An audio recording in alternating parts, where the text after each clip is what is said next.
Right.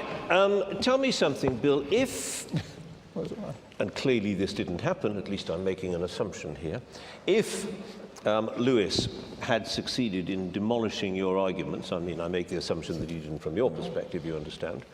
Leave that to other people to make the judgment. If he had succeeded in demolishing your arguments, would your faith have remained intact? Yes, both because my faith is not ultimately based on arguments, but also because I've got other arguments.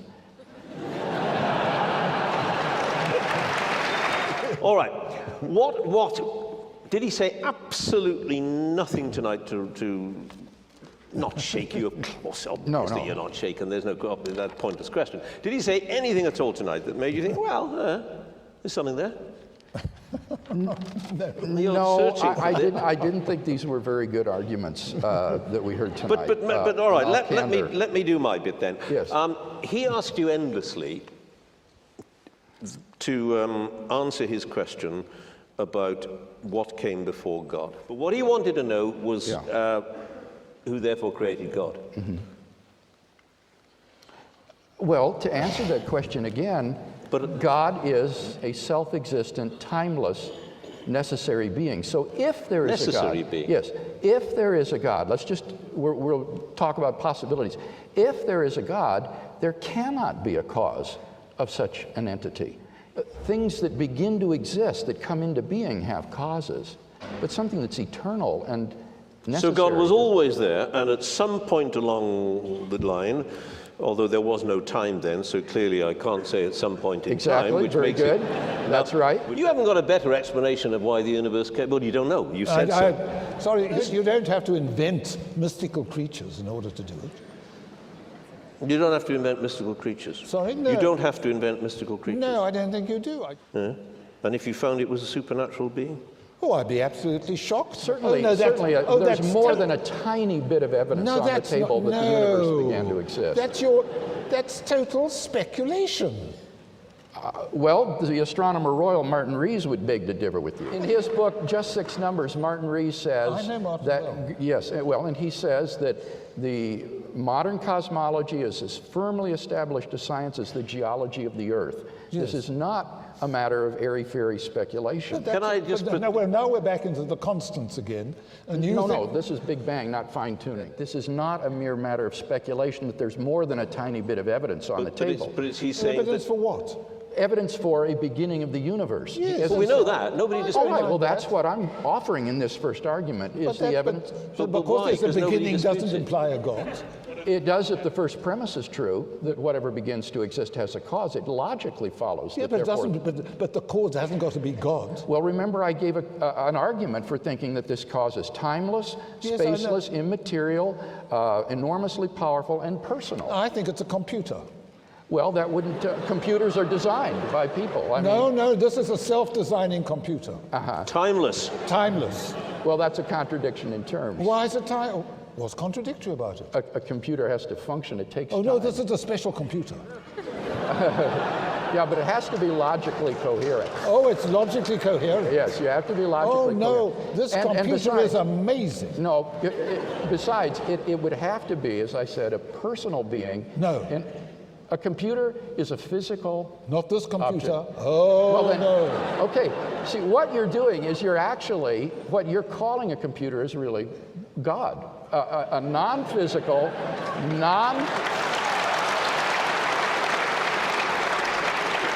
It's just another word if you rob it of all the attributes that make it a computer.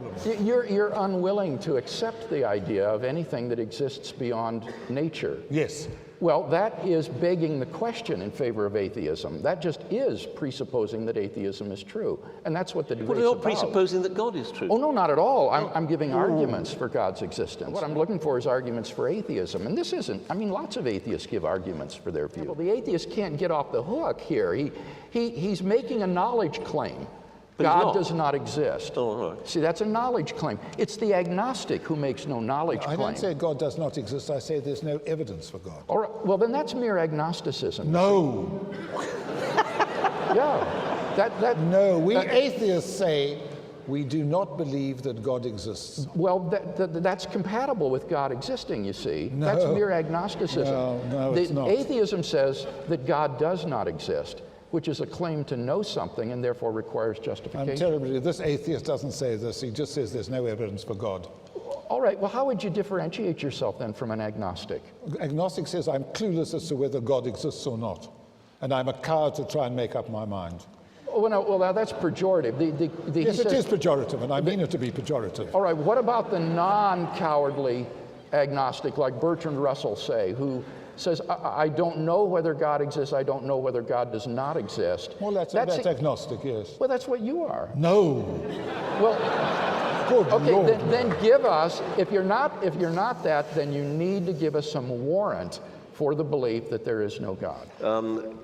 What you've been trying to do tonight, forgive me if I've got this wrong, Lewis, is prove that it is in fact entirely a circular argument. Yes. Yes? Yes. Tell him why. Tell you why it's a circular. Yeah. Why it's a circular argument? Why is because you want to believe, you need an explanation for things that you don't understand, like why the universe exists. And you're too frightened to admit that you don't know. That's not the definition of what a circular argument is. Well, it's circular-ish. No, a circular argument is when your only reason for believing a premise is that you already accept the conclusion. That's what you're doing when you say there's nothing beyond nature, there is no supernatural. That's presupposing no, but your argument atheism. is circular. That because there had to be a creator, therefore the creator had to be God. No, I gave an argument. No, I know, but I think that argument is totally false. Well, then what you need to do, we don't want to get what you involved need in to that do, again. Professor Wolpert, is then to identify the false premise in the argument, because the logic is valid. The conclusion follows from the premises, so you have to show me which of the premises is false. The premise is that there had to be a personal creator of the universe. Okay, and then if you're going to argue that that's false, then you'll need to refute the two arguments that I gave for the personhood of the creator.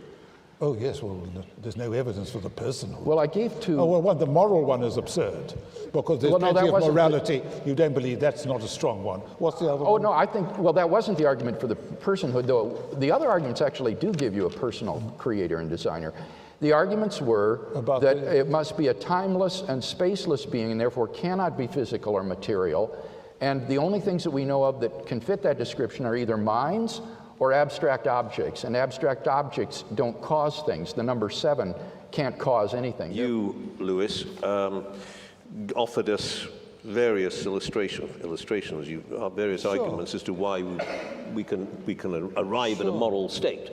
And effectively what you're saying, as I understand it, and you'll tell me I'm wrong, I'm sure, effectively you're saying we do these moral things because over a long enough period we have concluded that they're in our interest to do them. Absolutely. Have you never met anybody, and it might be a Mandela figure, yes, or it might be a Mother Teresa figure, or it might be an atheist, and said, actually, I don't know this person terribly well, don't know him at all, don't know anything about his medical background, whatever, but he's a good guy, good person, or no, I think good person. No, I don't have to go to those great people. I can go to my partner and my friends and say they're good people. Absolutely you can, and you can say they're good people. Why are they good people? Because they help me a great deal and I like them.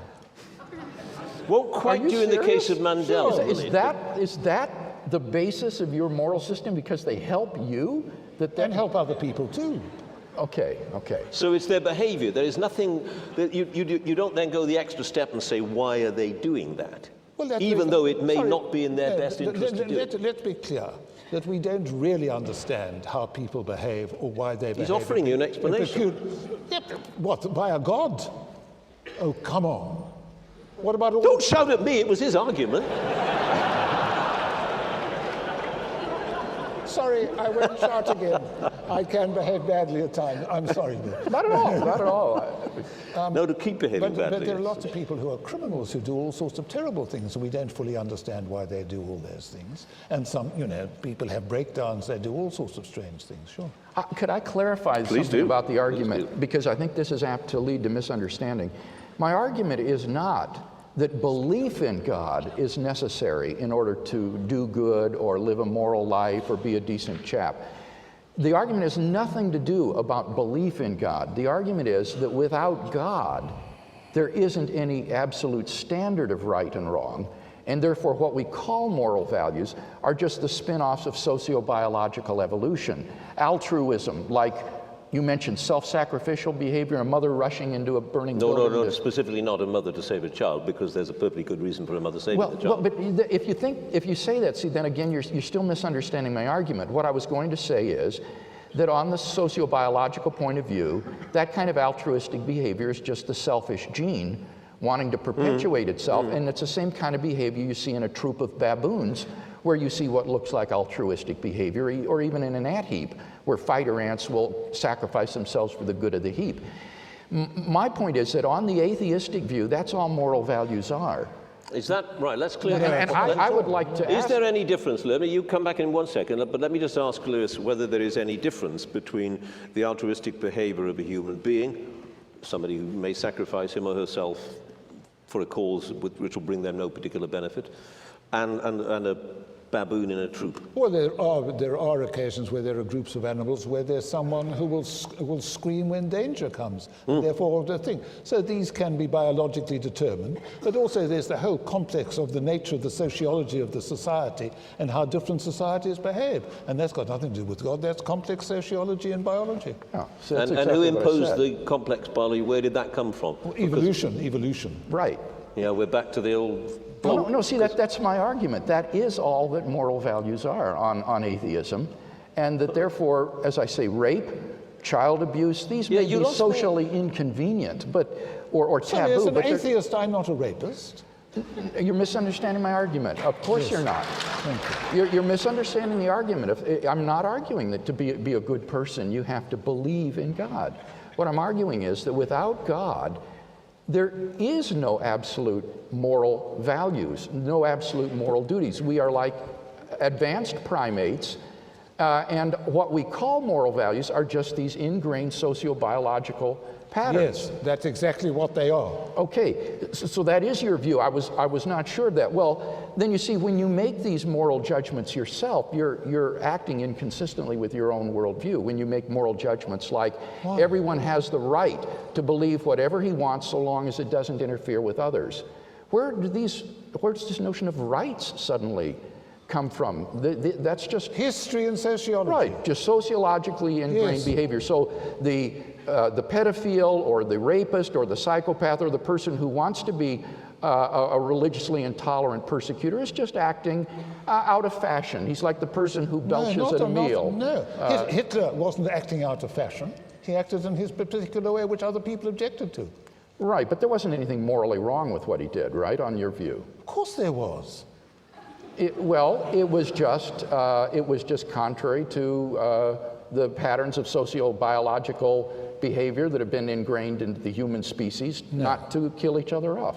Why was what he did objectively wrong? Because it killed many people and made people extremely unhappy. All right, but now that goes on all the time in the animal kingdom, right? What about when you kill your turkey?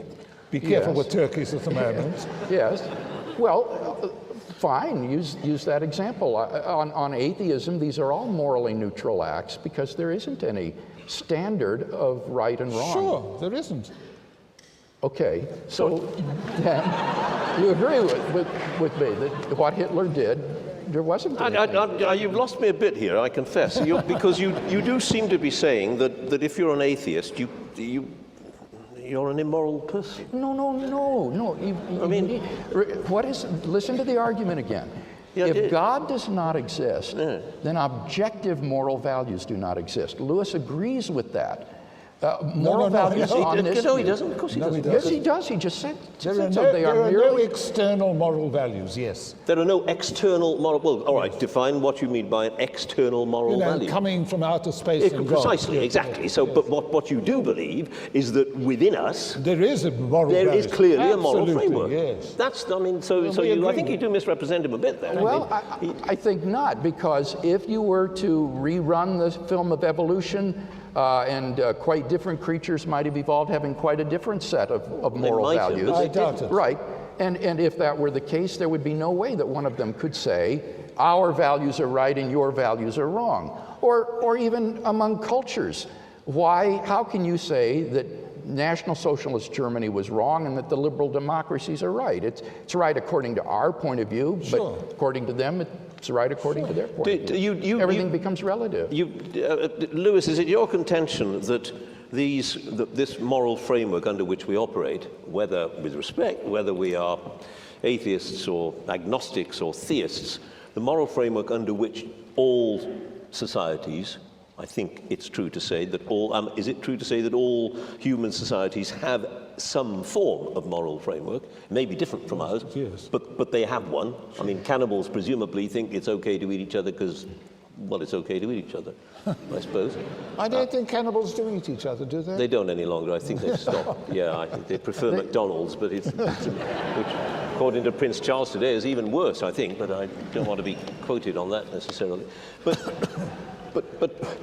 where did it come from? What? The thing that is inherent in us, that you tell us is inherent in us. How did it arise? Well, from evolution. There's certainly altruism came from evolution. That you certainly wanted to help those with the similar genes to yourself. And also from reciprocity. In other words, if you were in a society where if you behaved well, then the other people would behave well. And people learned that you could do much better if you behaved well to them. Why then do we? I can see why we would help others with the same genes. But why do we get big? I'm out of my depth then. I don't think we that's big sociology and politics and economics. You didn't hear my question. It was going to be why do we care about the mistreatment of kittens, or, well, kittens because they've got big eyes, I suppose, but I don't know, ugly animals or something. Because we identify with them. With animals? Yes. We are an animal after all. And that's it? I mean, the idea that God created us quite separately from all other animals is absurd. You know how animal we are alike. I'm a dog at heart. Yeah. Yeah, and animals are not moral agents. Well, when a lion kills it, but it doesn't murder it. When a hawk steals a fish from the talons of another hawk, it takes the fish, but it doesn't steal the fish. None of these have any moral dimension to them, and it's the same with human behavior on this atheistic view. We're just relatively advanced primates, and there really isn't any objective right or wrong. It's just evolution. Good, yes. Yeah, and I submit that's morally abhorrent. Why is that? Now that's interesting. Why morally abhorrent? Because torturing a child for fun is wrong. But he's not saying it isn't wrong. Yes, he is. All he's saying is that it goes against the patterns that have been ingrained into Homo sapiens, into this herd morality by evolution. But there isn't any objectivity to that. Animals kill their young all the time. Infanticide goes on all the time in the animal kingdom, and we're just animals. Terribly sorry, infanticide does not go on all the time. Well, I beg to differ. I mean, many animals will kill their own young. When did you last see a dog kill a puppy? I haven't seen that, but I have seen mice do this with, pet mice do this kind of thing. It was very awful. Maybe you should have... Well, what about evolution of human beings and things like that? I think there are some problems. So you don't believe in evolution? No, but I don't disbelieve it either. I am genuinely agnostic about that. I think that microevolution is well established, but the extrapolation from micro to macroevolution is a huge extrapolation that doesn't have very, if any, compelling evidence for it, and there's some very good evidence against it. So I'm genuinely open-minded to be convinced on this. I think as a Christian I can be more objective than Lewis on this score because I can follow the evidence where it leads. But for the naturalist, you see evolution is the only game in town. So no matter how improbable, he's got to believe it. Do you believe in intelligent design at all then? Yes, the argument that I gave based on fine-tuning is a form of the intelligent design argument. So you are a creationist? That I believe that God created the universe, yes. But you don't think that evolution could have created human beings by random events? I'm agnostic about that. I'm rather inclined to the view that God has intervened periodically in the process of microevolutionary development to bring about changes that nature left to its own devices wouldn't have produced. So if there are 10,000 beetles, God had his hand there? I wouldn't necessarily say that, but for example, that sponges and bats would have a common ancestor is so enormously improbable that the sun... Oh boy, are you ignorant. Well... Oh my God. Sorry, what in... Sponges. The sponges and bats have both evolved by random mutation and natural selection from a common ancestor is an extrapolation that goes so far beyond the evidence, and it is so improbable that the sun would have probably ceased to be a main sequence star and would have incinerated the Earth before it occurred.